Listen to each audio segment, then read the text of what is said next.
that, we're just raising one level. The second type of die would be the multi-level, and in a multi-level die, we're raising more than one level. Third type is what we call a sculptured die.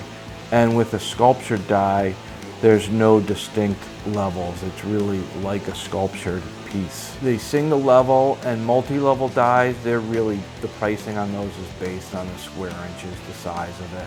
Whereas the sculpture die really depends on the amount of detail that's going to be necessary to achieve it. At Superior, we actually make our dies digitally with a special CNC machine that was designed for the aeronautics industry.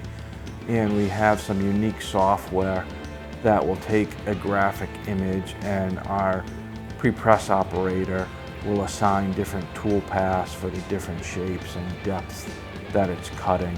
And also, the die really dictates the quality of the emboss. We have a saying that really 85% of the quality of a job is in the die itself. If you don't have a good die to start with, you're not going to get a quality, good-looking emboss.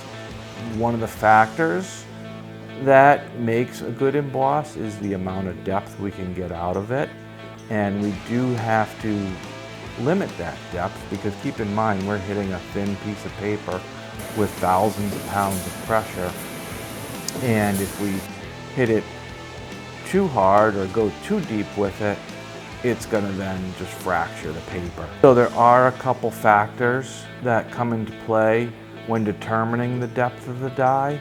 The type of paper that we're going to be embossing.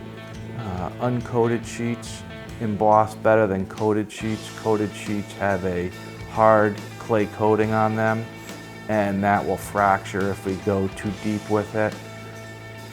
The other important piece that comes into play is the actual design itself.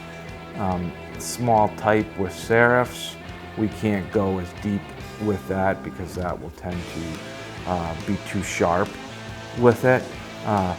Bold images, shapes, or bold type without serifs, we can definitely emboss deeper.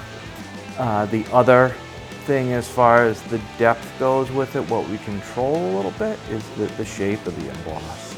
So an edge could have an edge that's straight up and down. It could have a bevel on it, or it could be rounded.